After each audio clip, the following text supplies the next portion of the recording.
right, welcome back to So There I Was. This is your host again, Travis Womack. I've been the only host ever, but I always say that.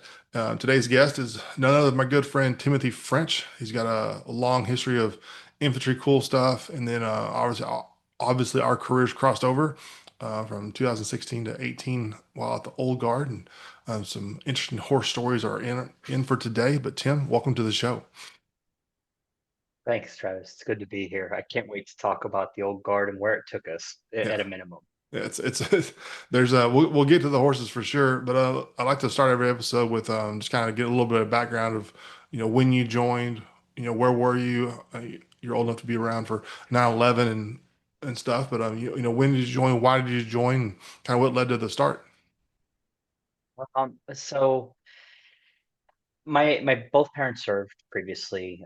Both grandparents served before that. I'm fourth or fifth generation military, so it was kind of one of those things. Even growing up, it was always in the cards for me. Partly because I was lazy, partly because I couldn't really identify with anything else. I had actually signed my contract to join the military in August of 2001. Oh man. Um, yeah, a month later, bear in mind, 20-year-old me, pardon me, 21-year-old me is now working as a shift manager for McDonald's. Out of high school, tried college, had a great scholarship cross country, but had no desire for school. And so here I am managing McDonald's, waiting for my time to ship. My father's only piece of advice was if you can delay entry, do so. Get one more Christmas because you'll never know how many Christmases you have once you're in. Hmm. And so I took the advice. Go out there, sign. I'm set to ship January of 2002. Month later, September 11th happens. The day of, I'm literally, I'll never forget this. I'm opening up our McDonald's store. I've got coffee going, just turning the news on. And I think probably like most everybody at the time, I thought it was a movie. Like, I'm like, what movie is this? And I'm trying to figure it out. And then I realized it's ABC News. And I'm like, all right, something's not right here. So turn it on all the TVs in the dining room area. Start offering free coffee to the people, the patrons that are there, because we're gathering a crowd as people are realizing this is Hmm. live. And I remember leaving shift at about 2 p.m. that afternoon. I didn't go home. I went straight to the recruiter and I was like, hey, change my date. Let's go. Yeah. And he just looked at me. He's like, "You have a shift date. Get the hell out of here. You're wasting my time." Yeah. And so I sat. January 2002, I signed. Officially shipped. Took off to Fort Benning. Typical infantry story. Yeah. Was young and dumb. Didn't really know what I'd signed up for. While I was probably better prepared for basic than most, at the same time, I didn't know what I was in for. Yeah. Got out of basic March, May. June was out at Fort Lewis, joined up with 2ID that was just finishing its transition from Bradley's to Strykers as General Shinseki's new baby. So I got to do all that and enjoy all that. Um, Trained, and then we deployed at the end of '03. My first deployment to Iraq, we literally deployed to Kuwait, drove from Kuwait all the way up to Baghdad, then Samarra, did a month of operations out of a fire base outside of Samarra, then moved up to Mosul for the year. In fact, a buddy of mine, Joe Troutman, just released his book and is currently in talks of more of it. It's called Gods of War, Hmm.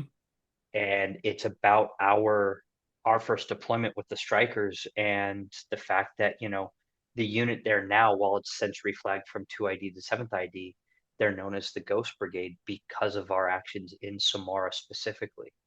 It was the first time the Stryker was very light, was very fast. We were able to get it up to 70 miles an hour. Hmm. You couldn't hear it at night from maybe 5 meters away. Hmm. Like we snuck up on people and we were good at it.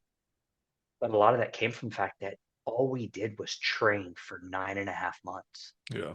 I spent more time in Yakima and NTC and JRTC than I spent home for those 9 months. But we were good because of it. We had leadership that understood what was happening. And then, it helps to be the Secretary of Defense's baby.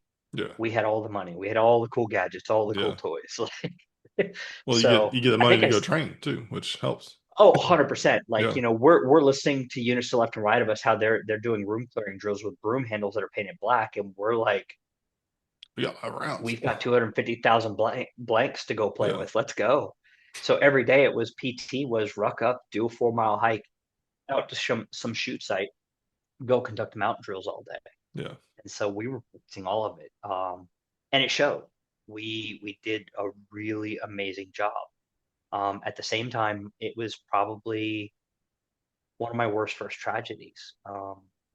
Our first actual mission beyond, the movement from Kuwait to Samara, we got spun up, and it was right before they actually captured Saddam Hussein. A couple days previously, one of our cav units that was supporting us rolled through a small village, ended up hitting a power line pole, dropped this pole, killed power to all 15 houses. And so the local people, all 200 of them, Pissed. felt some kind of way. Oh yeah, Yeah. I mean, I get it, rightfully so.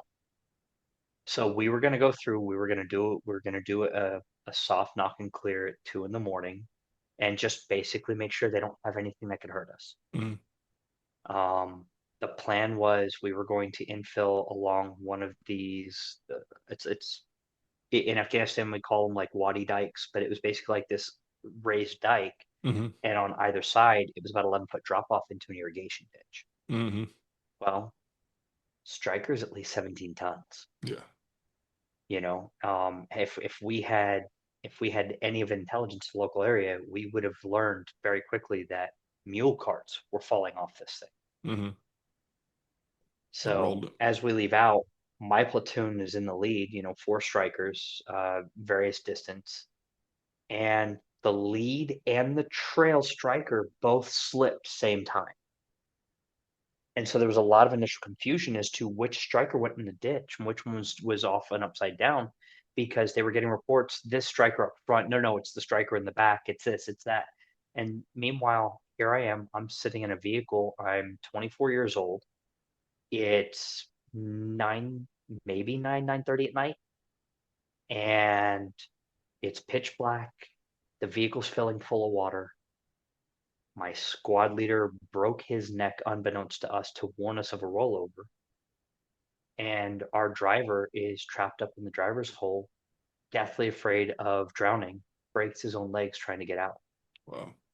And so my first loss is a year and a half in the military, non-combat related, but Just, completely gut wrenching. yeah.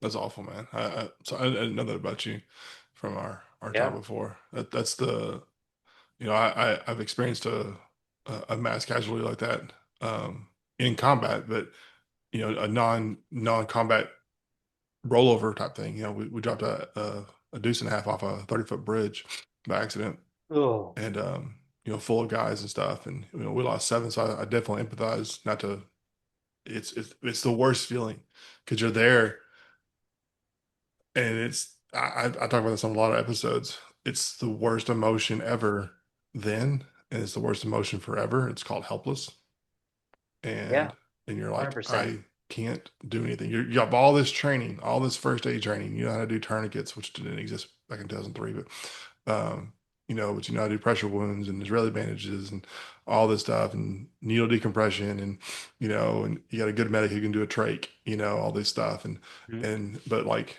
with drowning, or in our case it was internal bleeding and crushing. You're like, there's no pamphlet for this. I can't No, I can't fix your it's liver from bleeding I mean, you can see it just bleeding in their body. You're like, I can't. right. This is like popping a But I blister. mean, This is bad. I can't cut this. I can't do anything but just no. sit here, hold your hand, and watch you die, and it's the worst feeling ever. Um, but I mean, for me, it like I'll never forget. We got warned of the rollover. In a Stryker, you have multiple hatches on the back of the vehicle, right? Like you've got the truck commander's hatch, which is a full hatch. You've got the gunner's hatch, which is a rounded hatch, like kind of like a tank hatch.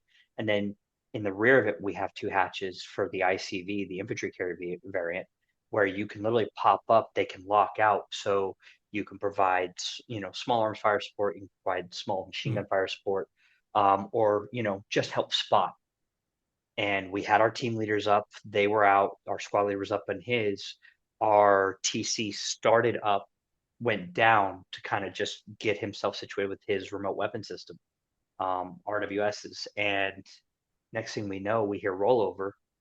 Team leaders get yanked down, and we're all kind of trying to brace because we don't know which way we're going. And Yeah. the rollover itself, I'll never forget this. It felt like slow motion. Oh yeah. Like everything seemed to slow down. But to this day, I can't tell you what happened to the squad leader. Like, I remember seeing him bend down and stare back at us and just yell rollover 3 times. Training helps, right? But then from there, I have like the next minute, I don't have. I have feelings, I have sensations, and then it's okay. We're all checking on each other. We're trying to call out. We recognize, we can't get to the driver. There's something stuck in what we call the hellhole, which is the little Hmm. battery gap of a hole from the driver to the squad leader. And what we thought were, and we knew this later, but what we thought were like a set of uh, water bottles and other things that we had strapped down in there that had come loose. That's where our squad leader was. Wow. Like his last action was warning us, and then as the vehicle hit, I can only guess to this day. Like he got slammed up, snapped his neck right there, passes out, and goes into the hellhole. And that's where he stays. Um, but it's pitch dark. Like immediately, all electronics are out, Right. everything's off. It's night. Water is just rising in seconds. And it finally settled at a point where if we kept our heads above water, it was solely because we had to take our helmets off, Hmm. right? And so here you are, you have a group of guys anywhere from 20 to maybe 29, 30, trying to figure out a situation we'd never trained for. We trained rollover drills, this, right? But nobody teaches you the The get out rollover drill. drill when there's water coming in Yeah. in wrong angles. And this actually, part of this actually led to where we go through, and I can't remember what we call it, but now you would go into a simulation where they put you in a Humvee and Hmm. they just kind of roll you into Hmm. a pool, and it's right now, cut yourself loose, get out. Yeah. But that didn't happen before 2004. Yeah, that didn't Like that exist wasn't until a problem. 2000, gosh, 2014, 13, 2007. 14. Yeah. I mean, Yeah. Well, I I think was the in recruiting for first 4 years. I missed a lot of technical stuff. yeah, but I think the first time I saw it was like 2007, 2006, something like that. And it wasn't like we saw a lot of these. It was like there was one of these systems, Hmm. and you rotated a platoon through a day, and it took them a month and a half to get through a company or get through a battalion. Hmm. It wasn't streamlined, but That's where seatbelt it cutters was came just one of from, those though. things. Oh, 100%. Everyone started getting Um, seatbelt cutters because of that. So, because of it. Hell, yeah. hell yeah. But it was just one of those things. Like we're sitting there, and this is the first time I think I realized like we always briefed and we always talked about PCCs, PCIs, why they're important. The small things matter, the little details. Hmm. We are our troop hatch, which is a troop door that sits on the ramp that can come down, has the ability to lock it at night. That way you can secure what's inside so you can have commo stuff or Hmm. non-sensitive information stays with the vehicle, but the vehicle itself is secure. And that lock had never been taken off. So now here we are, Locked we're a in. group of 9 dudes locked in, and you can't see anything, Yeah. but you can hear everything. Yeah. If you've ever been in a pool and it's quiet and you just move your hand under the water, Yeah. you'll hear the residual movement. Yeah. Well, now it's dark. Now everybody's trying to get quiet. You've got 2 different people trying to take charge to try and provide some form of structure to what we're about to try and figure out. And all you hear is this slosh of movement, this and that. Have you checked this? Have you checked that? Reach for this, reach for that. As you call your name, I want you to touch with your left hand somebody to the left, and they'll call off so we can control how we're counting off names so we know who we have, who we don't. Um, Come to find out, we were in there maybe 20 minutes. Wow. I will tell you, I didn't think we got out of there till 4 in the morning. Yeah. I Feels like can remember eternity. hearing people. Oh, 100%. I mean, you're helpless. And it's like you said, it's the worst feeling in the world. Can't do anything. No matter how hard I try, no matter what I have at my disposal, nothing I'm going to do is going to effectively change this outcome. I have to rely on somebody else. Right. They're not in this room with me. So it was rough. To start off a deployment like that and then try and go from there. Yeah, that's It, rough. it's it is, and I'll never forget those guys. Both those of us that lived and those that didn't. Because we lost two from my vehicle, we lost one from the front vehicle at the same time. We almost lost a second one. They actually pulled him out. He wasn't breathing, heart wasn't going. CPR actually brought him back. Wow. He's alive and well, out in California now with his kids and loves life. And I'll never forget the story he told. Like he's like, I felt like all I remember is being on a bus and this one stop bus driver, like the door opened, it was very bright, and bus driver goes, "This is your stop. It's you need to get off. You're done here." Wow. Like that's how he That's described it. And I was just wow. like, your trip potentially to the afterlife involved a city bus. um, but that's the callous nature of who we are, right? Yeah, Like he also we grew up in joke California, so about, you got yeah. buses. It's getting I mean, I grew up in Europe a bit, so it shouldn't be too unfamiliar. But at the same time, it's one of those things like we talked about it internally. We moved on, and it took us some time. Like it wasn't just the next day we were out doing missions. I think we were down for like a week. oh yeah. And our sergeant major like pulled aside, like, look, I get it. This is rough, but we have a job still. Yeah. You're needed in this fight, and it sounds callous, but it's not wrong.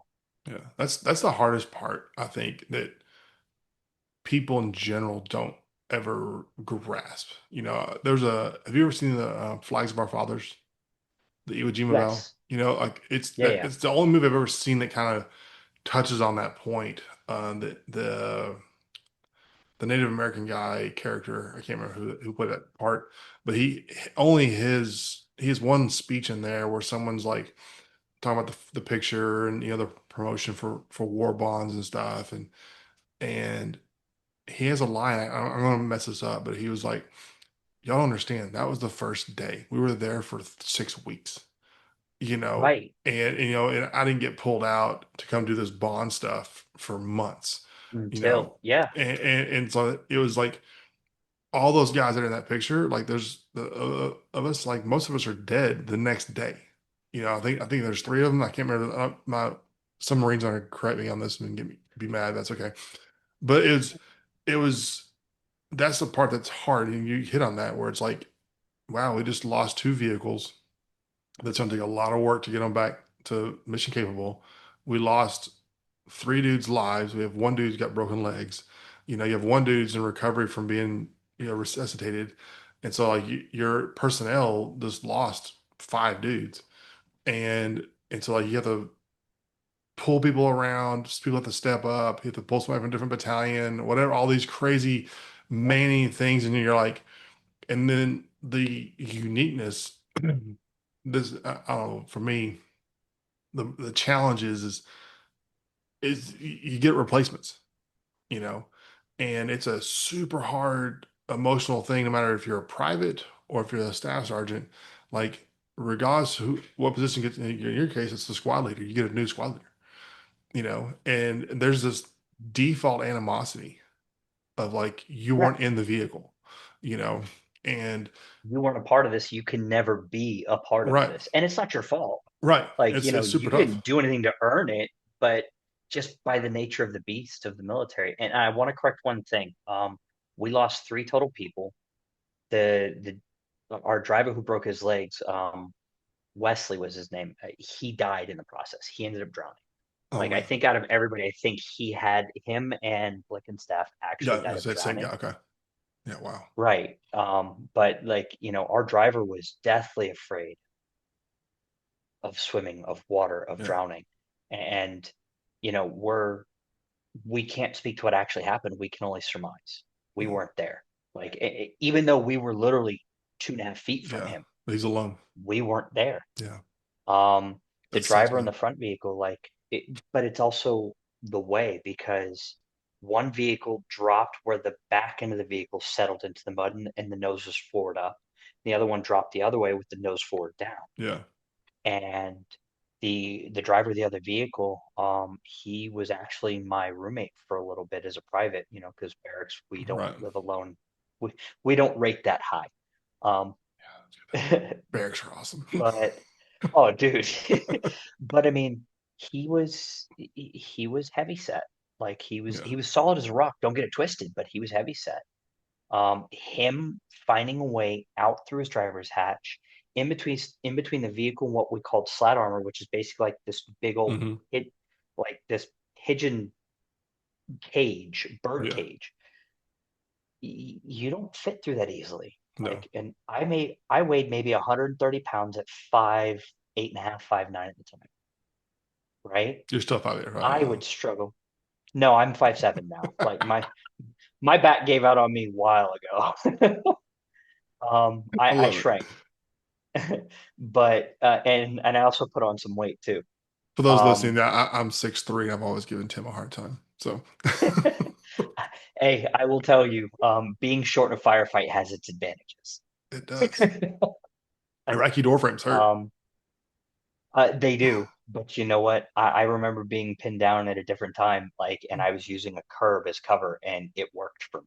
The curve. So it's one of those things, like, being small has its It advantages does. in the right context.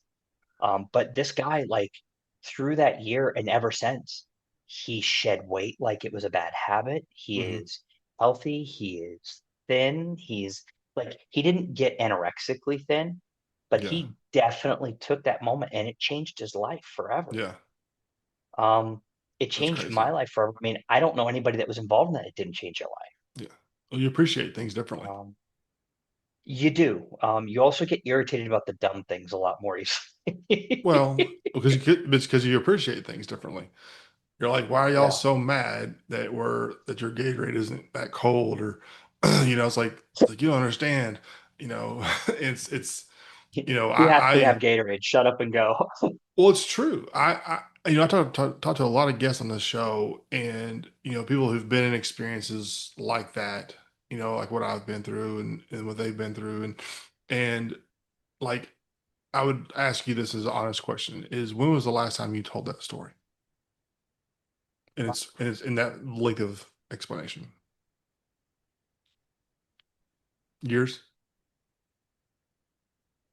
Yeah, actually, you know? about 3 years ago, and it was with Joe Troutman. Yeah, We were talking about it and some other things for his book. yeah. And Um, so, and you work. and I prior to want that, been a while. 2012, Yeah. So you're looking at and it 13 was when I years. was, You told it once yeah, in 13 years until today. and yeah. you're working in a civilian capacity now, obviously since you retired. And we'll go into. I don't want to talk about your job. That's no fun for anybody. But no, it's good. But it's those that you work with, no matter what your job is, will never understand. Like not even remotely grasp um, any part of that. And for me, that's why this show exists. Is that right there? Is because you can tell that story to me, and regardless of if I've experienced something similar to it or not, but I get it because I wore the uniform, and and Yeah. I've been in a Stryker, even though I freaking hated it, for I'm a paratrooper at heart, so like we did a left seat right seat with our Stryker unit. It was like a one day where like this is not we have different tactics and this is not going to work. We do. And We so do. we're riding that in the back of that. Like I've never been more claustrophobic, and like get me the hell out of. I would rather walk and step on an IED than be in this thing. It was like we were miserable, Oh, you know. But like you don't get to tell those stories. And one, there's a time and a place, but also yeah. even outside of near death, there's a whole smorgasbord of other stories. And people don't tell Oh, those stories. 100%. You're not at the water fountain or in the conference room, and everyone's talking about this or that in a car wreck. You're like, been in a pretty crazy car wreck, and but Yeah. you don't want to share it. And I don't want One, to, yeah. because one, you gotta give like an hour long backstory. Okay, well, okay, the Stryker has 8 wheels and it goes real fast. It's got a ramp, and like you get your phone out and like show them a picture. No, that's the wrong version. And like you're trying to. That's the artillery one. No, we all hate them. Whatever, right? So it's just, but you have to give all this context, and so you're like, I just don't want. I won't even get into it.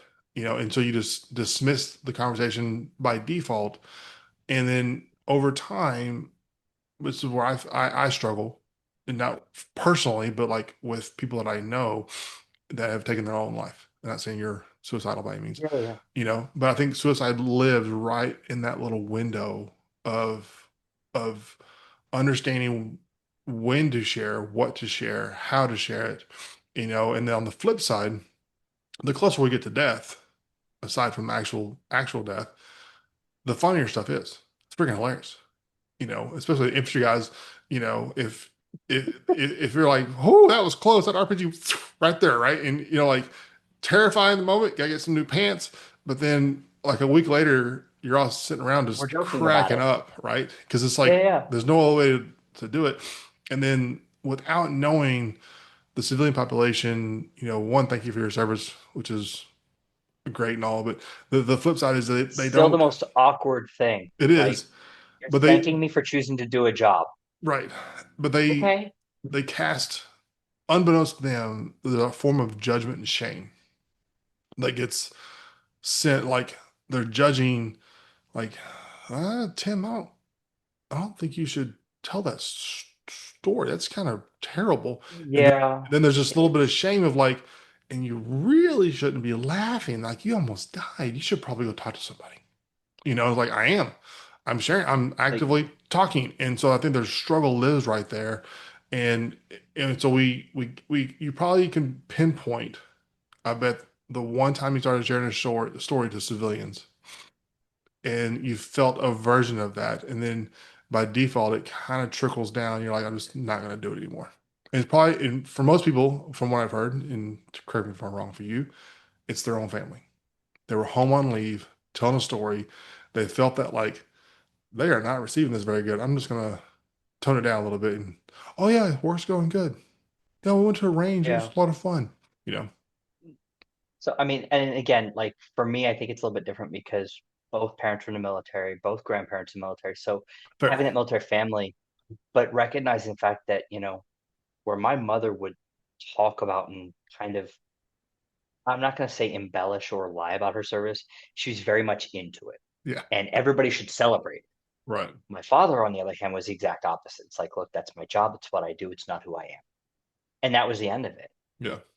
After my first deployment, I remember because, when you come back from an event like that, once the families have been notified, the very next thing that happens is anybody that was directly related to it, now you get the phone, you get to call your family, you get to tell them you're still here. Hmm.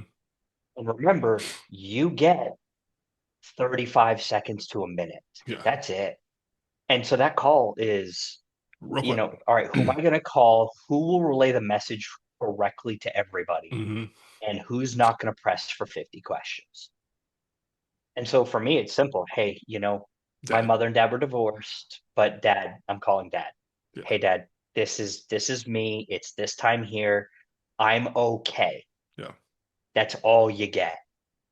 And my dad, having been in the military for over 20 years, having done Understood. some of these things, was like, who all do I need to tell? And I told him, I was like, immediate family. That's it. Yeah. Everybody else, they get to learn the hard way. It sucks to be them. I don't have time. I gotta go. Yeah. And then, remember back in 2003, 2004, we were just on the cusp of, really having mass integration into the internet. Yeah. So Didn't have iPhones yet. we're Still had Motorola Razors. no, like I think Nokia and BlackBerry owned the market for cell phones at Oh, the time, right? BlackBerry was killing it back then. Yeah.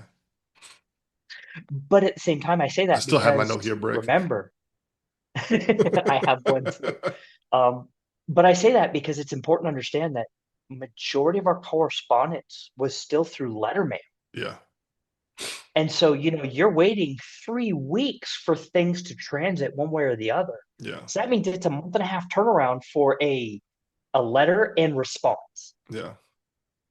And then heaven forbid it's over a holiday period. Remember, I'm talking December 8th Yeah. when this happened. So we're already in the swing of holiday stuff being sent, Hmm. millions of letters to Santa going, Lots of wherever cookies. they go. Oh, 100%. Yeah. And never mind, we're in a country where most Americans couldn't even point it out on a map. Yeah. That's crazy, man. Living in a culture and an environment and an entire mental state that is so anathema to who we are as Americans. Yeah. And I don't say that as a bad thing. Yeah. The most generous people I've ever met come from that region, bar none. And Yeah. there's not a single American that convinced me otherwise. I've watched these families give up an entire month's worth of food to 9 guys Yeah. and take them in. And then, we get into a firefight, and now all of a sudden, the father and the eldest son go pull weapons that we were just looking for and couldn't find Yeah. and come fight We with had us. them the whole time. We tricked you. But It's like, so true. because we were in their home, Yeah. they're fighting with us. Yeah. And they're mad at us because we need to get away from the windows because we're their responsibility as guests. Yeah. You show me anywhere in America where you're going to find that same process. Yeah. Now, I'm not saying that they don't exist at all, but this was a Horrified. cultural norm for these Yeah. people. You know, you go into certain parts of the deep South, or you get into certain small towns in Texas Yeah. and rural Alabama and Georgia, you'll find it. You get out to the Everglades of Florida, you'll find it. But outside of that, you'll be hard pressed unless Yeah. you're well known. Yeah. You I'll, know, I have to tell you a and crazy story. Crazy. No, seriously, this is not. go Uh, for so, it. so I was in Iraq, obviously, '06, '07, on the surge and all this stuff, and we're in North Baghdad, like we just all over the place. Well, in North Baghdad, anybody that's ever been there, there's a specific ice cream shop next to the gates of Baghdad. It's like 4 blocks away, Mhm. and we'd visit it quite frequently because it's like it's ice cream. It's Tuesday, like we'll It's have first. 110 degrees out. Ice cream's a Is thing. that we'll have First Sky Life for some vanilla, and it's weird, but and anyways, there was I was there a lot, obviously, for that year. Fast forward to 2021, right? And I'm Hmm. walking around the mall in um the Vista Ridge Mall, right? In West DC area. And Vista, okay, anyways, Vienna.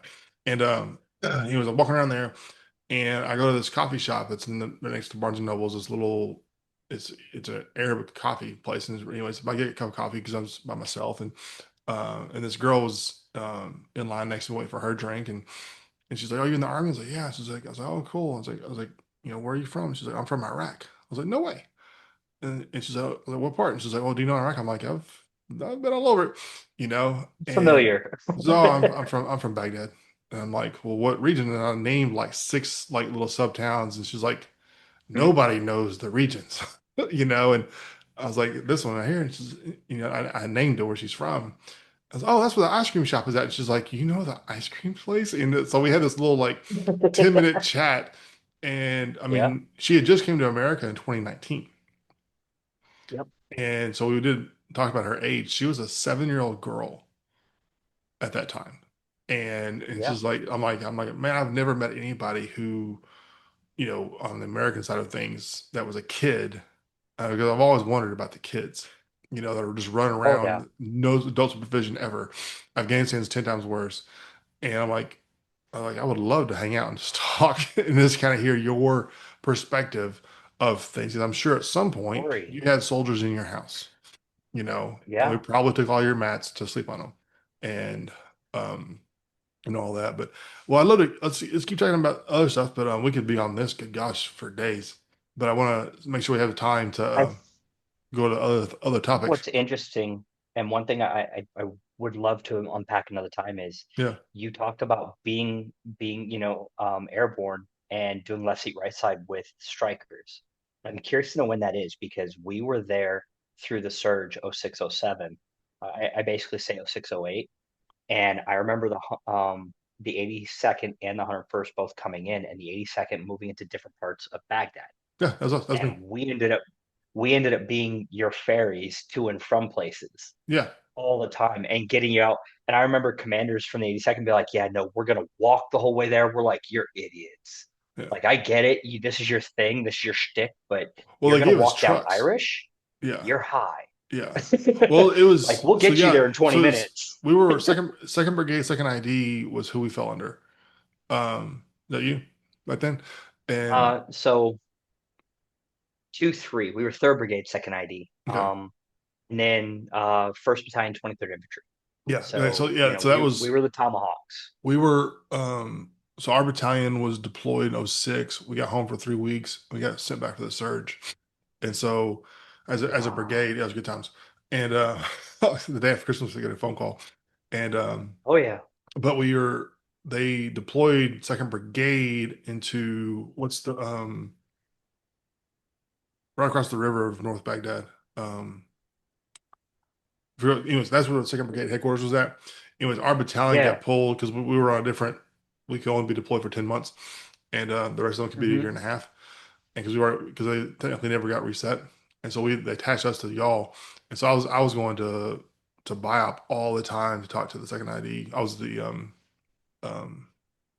security for my commander, lead, all that kind of stuff. It was good times. Did a lot of time sitting in a Yeah. freaking Humvee, so it was Well, I freaking. mean, I remember doing like the third push into Solder City. Yeah, so there you go. That's Supporting. what so Second Yeah, Brigade was doing yeah. Sarah City, So so we pushed the 82nd. We helped bring the 82nd in. We did multiple feints on Solder City for the part of 3 weeks before we finally went in. yeah, And I remember, like, I'll never forget having Kurds with us. yeah, Um, I'd swear by those guys. Like, I they're would pick up a crazy. rifle with them any day of the week.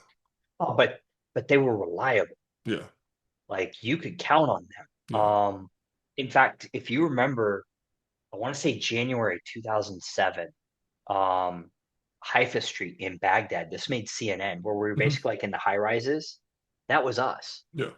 So we were the Stryker unit. We turned that into like a 9 to 5 firefight job for 3 or 4 days. Well, We were coming back from a mission. We rolled right into this problem. We fought it for like 3 hours. We ended up leaving. We had Iraqi army in place overnight. We would link up, whatever it was. They would link up with the next morning, divine which Iraqi battalion would come with us, pick them up, we drive them out, put the new ones in place, yeah, send the old ones out, and then like by 8:05, first shots came and yeah. we would just fight for like It's that five time hours. again. Good Oh, morning. but Yeah, it's so it was true. so surreal. Yeah. It was like, oh, we've clocked in, and it reminded me of the Looney Tunes cartoon, the sheepdog and the Hmm. coyote. They were like, "Hey Bob, hey Fred, click, all right," and then they would go clock in, go to their sides, and then it was just like, "All right, time to go," and off Yeah. you went. And then it was like Yeah. every day by like 6 o'clock, and you could tell because it would be like sundown. And as the sun started to creep, the bullets got less, the problems got less, and then all of a Yeah. sudden it got quiet, and we'd sit for an hour and be Well, like, "All right," we'd at look the at end of the, Iraqi at the end of the battalion, day, and be they're like, humans. We're humans. We all want to go to bed. We'll see 100%. you But it was tomorrow. just one scene. You'd Yeah. see this Iraqi battalion, be like, all right, guys, you guys good? We'll see you in the Well, morning. they also know that we So can see at night. That's the thing. And they 100%. and they can't. They're like, Um, they can see us. We cannot see them. Between night vision and I mean, thermals, and back then we had was it the so Raven? I call it the dodo bird. yeah, yeah. You The know, Shadow and the Raven. Yeah, yeah. yeah. We called the Raven the The dodo bird little because it was handheld. completely worthless. You know, Um, we got it to work. I would say 60% of the time. I think yeah, we ended up relying on the Shadow. We liked it better. yeah. The Raven they gave It was us. a little bit bigger. They learned to give. You can't give paratroopers things that fly. 'Cause all we do is bring them to the ground. And I don't think you can give infantrymen anything this is because, true. like, we've always said, if you ever need a test subject, give it to an infantryman because Oh first yeah. we're gonna see if we can break Well, that's it. why the XM8 doesn't Um, got canned. Is they give it to 100%. Joe and Joe dropped it and they're like, that's what's going to happen right there. It's going to get dropped. Yep, It's 100%. go, That's it's what's gonna happen. and it broke and they're like, oh, this isn't going to work because it breaks. I'm like, yeah, it's called plastic. Have you met Joe? Yes, Joe is crazy. it's a So, thing. but But we always said, like, if you want to see how durable it is, give it to an infantryman because yeah, once they've broken it, they're gonna just see if they can fix just give it to the E4 Mafia it. and give for a week, and I promise you they can solve half the world's problems. You know, Yeah, just have an E4 but no, reunion and like, see what happens. It's good times. oh God, Well, let's shift gears a little bit. We only got about 20 yeah. minutes left here before you got to run. you and I both have been a part of probably what I consider a privileged organization, being the Old Guard, the 3rd Infantry Regiment up in Fort Myron next to Arlington Cemetery, for those that don't know.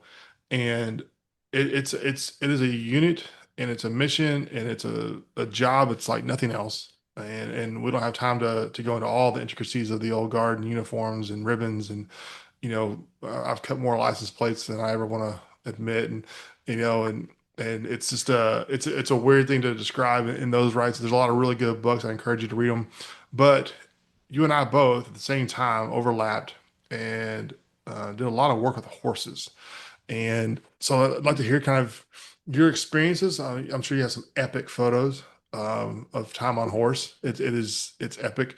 The cemetery is just a a grind of a mission, but it is Surreal. a surreal. I mean, I've been there so many times still since, and I walk around. I'm like, it's just I took my wife there, and she's like, I've never heard some quiet. I've never seen so many people Hmm? so quiet, but being a part of the caisson platoon, did you make the NCOIC of that at the end? So not at the old guard up in Arlington. I Yeah, ended Sam up Houston. Oh, being okay. the Yeah. caisson platoon sergeant down at Fort Sam, and we can get into Yeah. that. Yeah, let's kind of walk through because how many rides have you got? I mean, sure it's way up there, and we'll talk about the badge a little bit. Just to Hmm. tell that 'cause I helped write that, and Pain, the pain of what yeah. that is. So, I actually came to the old guard due to EFMP status. Hmm. Ve- Similar to your situation, my eldest son has a genetic condition that affects his blood. Hmm. And after 12 years of train, deploy, train, deploy, train, deploy, train, deploy, the Army looked at me and went, look, you've got more combat experience than most people we know, even in your field. You need to go download that somewhere. You need to be sharing these stories, sharing this information, sharing these examples with people that are going to take it from you. So I ended up going back to Fort Lewis to an NCOS instructor position for 3 years. And then the Army decided it was a great idea to make me a drill sergeant. And so I spent a year and 3 months on the trail, not because I did anything wrong, but because my son's medical care vanished. Hmm. And it was the first time in my life where I had somebody in a military uniform tell me, and they weren't being mean. And I want to be very, very clear on this. They were being very honest, very open. Direct. I'm So, going to make this decision, and the Army's going to make me choose between my family and my career. They are not telling me to choose my career, but I need to know what the true effect of what this decision is going to be.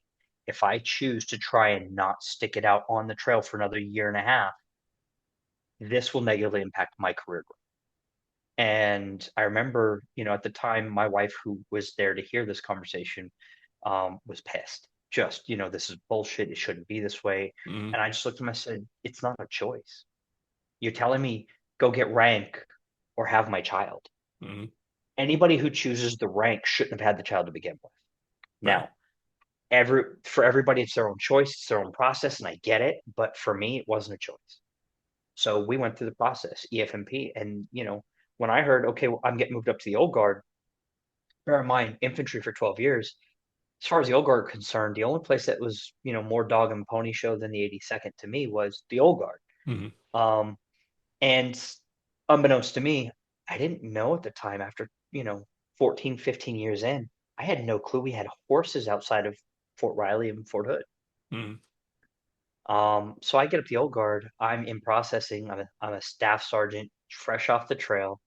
I drive up on Meyer Henderson Hall, and the very first thing I do is I see Continental Color Guard in dress shoes in OCP. So I see ACUs, and then I see this dress uniform in tennis shoes, and I'm just like the drill sergeant badge on me is What just is trying to going jump off.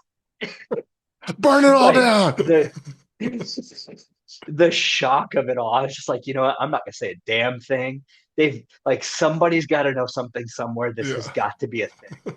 So I'm gonna shut up. I'm gonna take a beat for a minute. I'm gonna breathe. I'm gonna let somebody explain what the hell's going Yeah.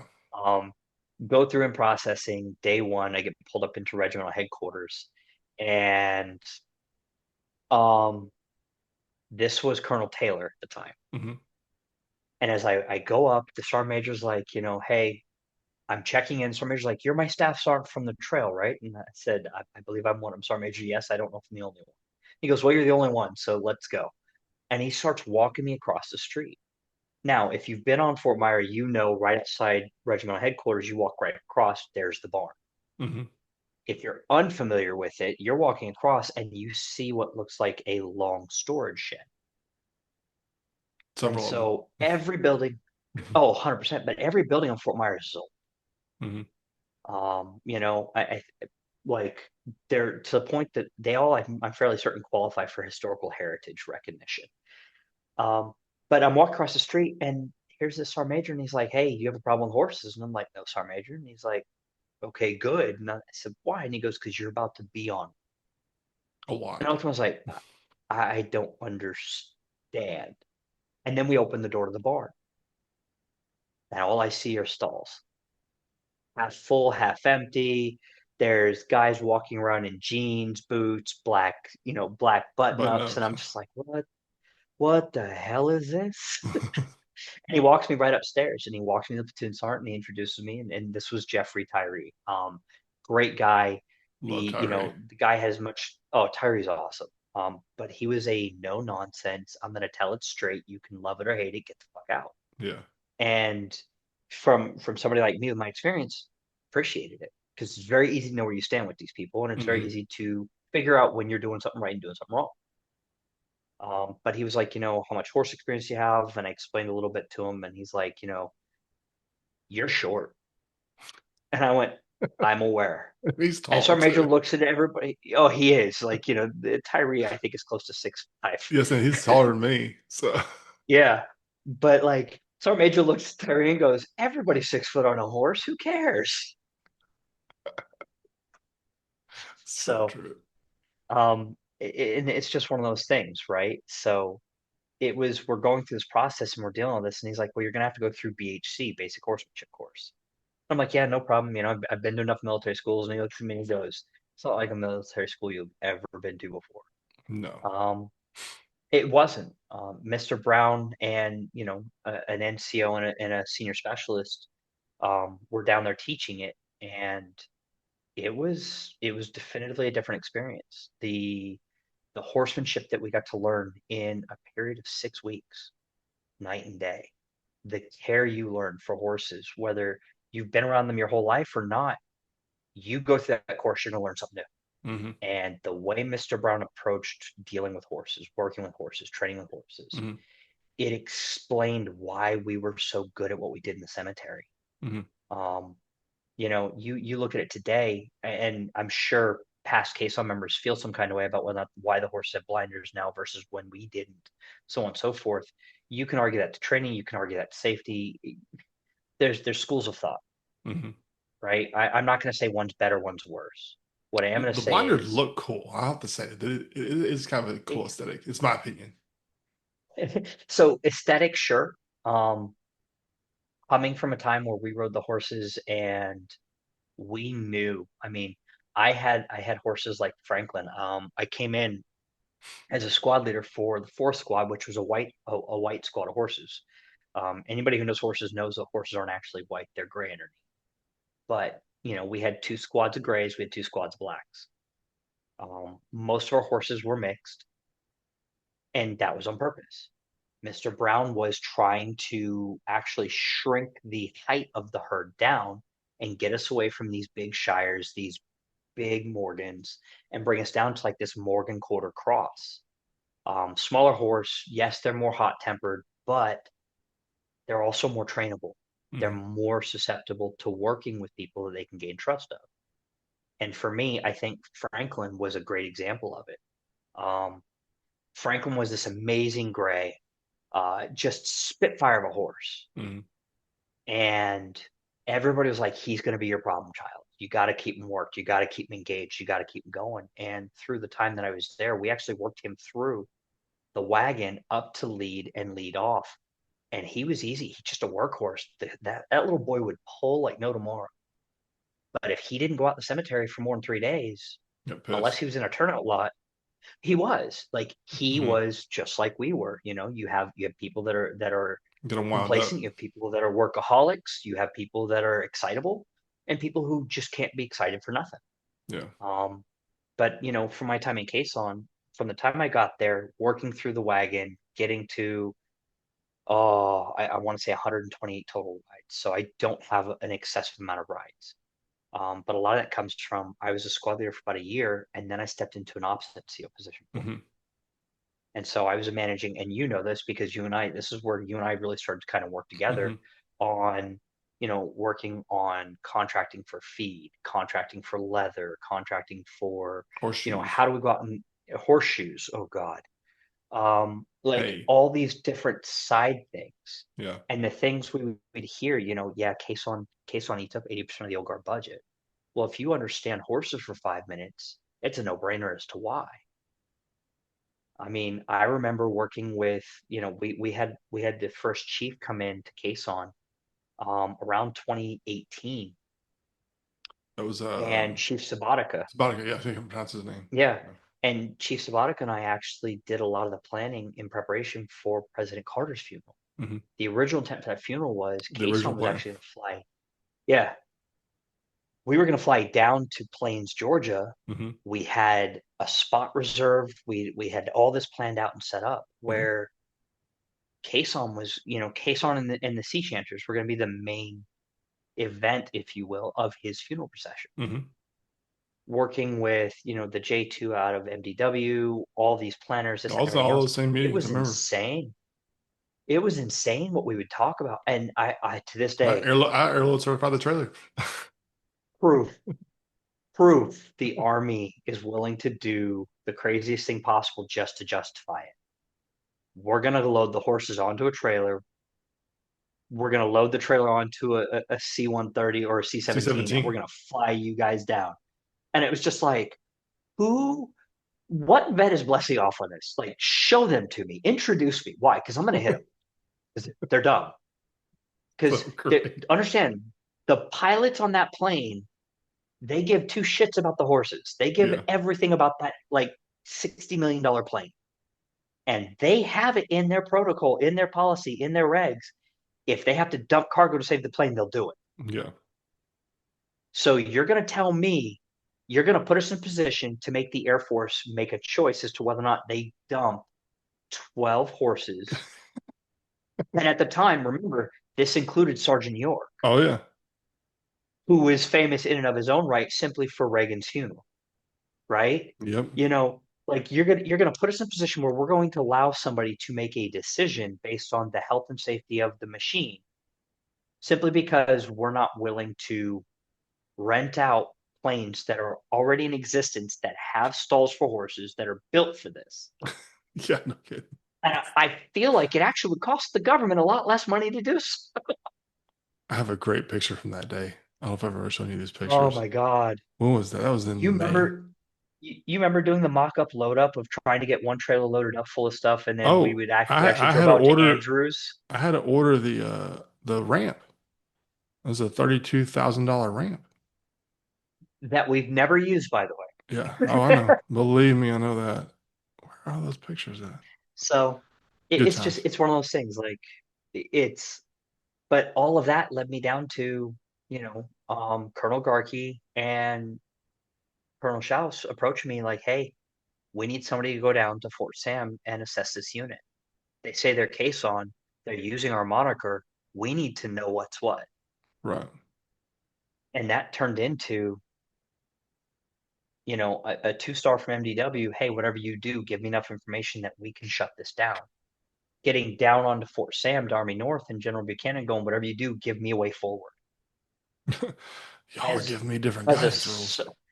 as a sergeant first class with no actual officer support, Yeah. here I am trying to balance a two-star and a three-star. Who do you piss off? Yeah. That's fun. Because remember, I'm old guard. So at the end of the day, yes, this 3-star can hate me, but Yeah. I actually my reporting chain goes to this 2-star. Yeah. However, this is a 3-star. This is a Mhm. 2-star. Well, that 3-star was a former old guard person, I thought, wasn't he? Or So MDW commander or something like that. He had some kind of tie at some point. he was MDW commander previously. That's what it was. Okay. And and not just that, General Buchanan had a love of the horses. Well, so Like he loved horses. understand when Yeah. you go when you go to Fort Sam, the Army North the Army North General's house is right there next to the Right. stables on Fort Sam. Right. Every night, General Buchanan would come out with his wife and they would come over to the stables, or they would invite people at the stables up to the back porch and they would just Yeah. sit and talk about the horses and that. Right. Him and his wife would ride the horses down there at Fort Sam all the time. Right. So this was something that he loved.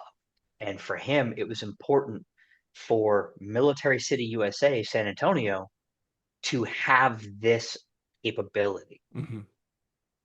And, being a sergeant first class trying to navigate general politics, Yeah. Good luck. this was a new piece for me. Yeah. And so, everything I did, everything I evaluated, everything I saw, I had to know, like, it was no longer just, this is what it is. It was, this is what it is. This is the detriment. This is the way ahead. Hmm.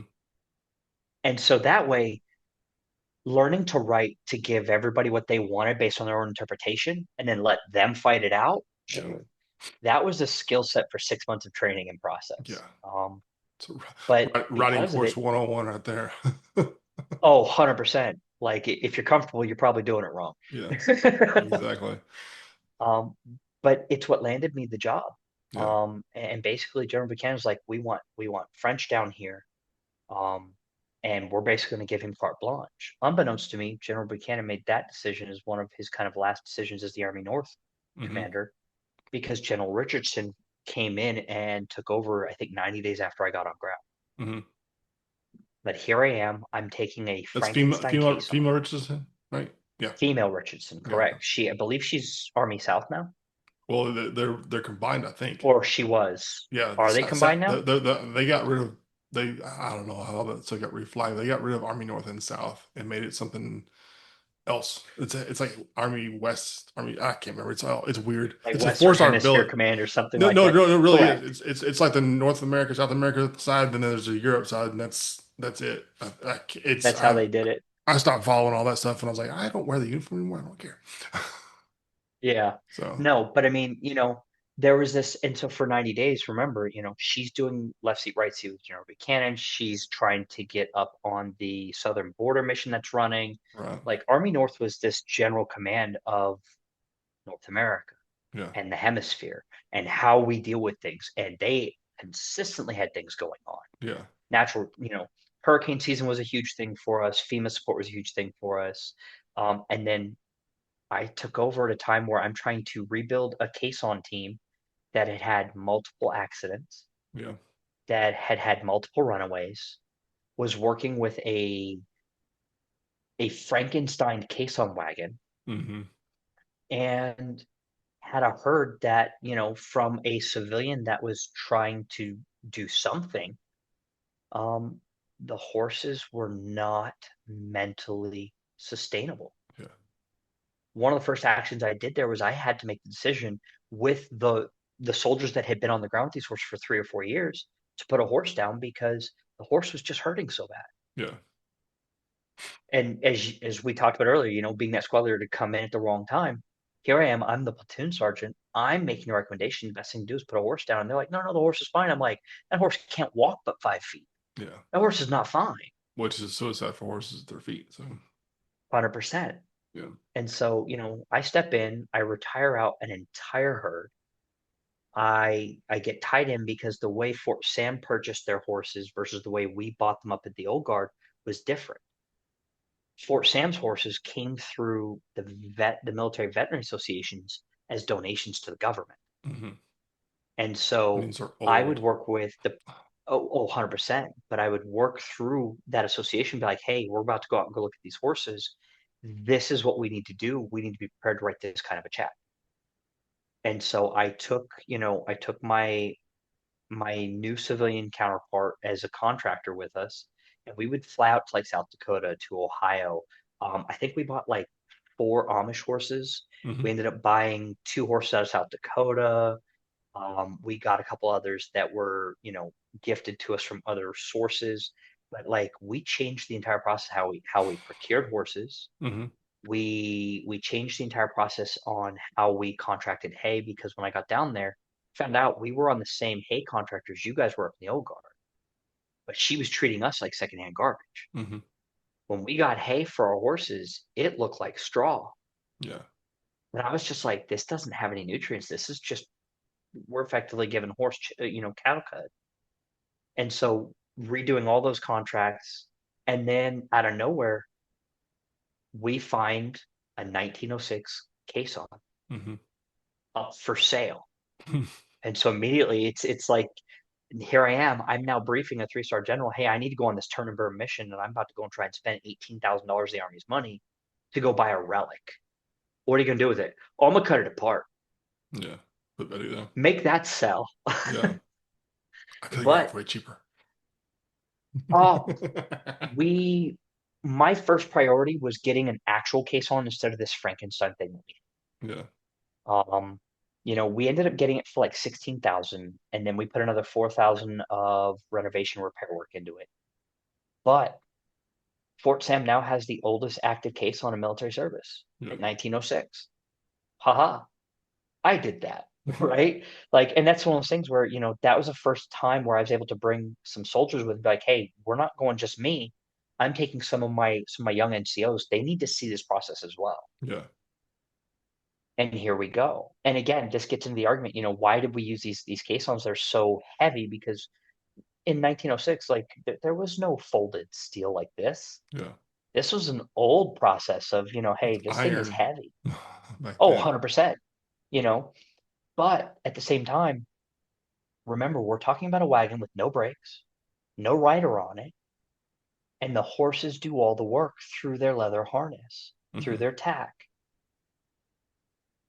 There's a reason why the caisson's heavy. It's a natural deterrent to keep the horses from trying to get up and take off. Hmm. And one of the things we found, and they've learned it again in the old guard now, is as they've lightened the wagon, it's increased the pension for the team to move. Hmm. And so like there's things you don't even realize you're learning or you're doing simply because you weren't there to see it fail. You know what I mean? Hmm. And the unique aspect of the Fort Sam piece was I got to learn all that. It was almost like I got brought back in time to learn, to understand, to see why we're doing the things we're doing up in Arlington and why they mattered so Yeah. much. And I mean, it took us a year of work to get the caisson put up to speed, to get the new horde put together, and everything I'd heard about at Fort Myer, where caisson's out traveling along Myer doing training on horseback out on the roads, that wasn't happening anymore because it's too much of a mess or it disrupts traffic. We were doing down at Fort Sam all day. Yeah. We would go riding up and down the officers' housing. We would, all these different things, and people would just like follow us. Yeah. We had people pull into a PX later on. They'd see us walking through, and they'd be like, "I followed you for like an hour. Why?" It's like a Like, school I zone. get it. It's like a pooping school zone. Yeah, right. But it was just one of those things. Like we became known across Fort Sanford, Yeah. and so Well, that's an interesting base because now you have seeing, so many AIT kids there. So many. yeah, And so they get a hundred different, percent. like they're there for medical, and Mm-hmm. it's not just the army. That's like the DOD's medical Correct. enlisted school for sure. I know a lot of officers go there for other things, the PA schools down there and stuff. But Mm-hmm. like you've got people who are like in the beginning stages of their army career, however long that is, and then they're like, "Is that a horse?" It's like, what is Yeah. this was not in my trifold. So, but man, you gotta run. I do. Yeah, We need to close out. I'm yeah. sorry. No, But no no, worries. It's we like could be here all day, man. And I've got many guests that are about to do part two. So we'll hit pause here, and then we'll come back in a few weeks and do or months and do part two of kind of where Cason went. after this because there's a lot of Yeah, news articles out there, there's a and lot that's a that, whole episode in itself, um, and and whatnot. So, but thanks, man, for getting the time to come on here. I know you're in Germany right now, so the time difference is a pain, but we'll figure it out. And for those that are listening, if you haven't subscribed, by all means, please do. And again, Tim, thanks a bunch, and we'll see you on the next episode.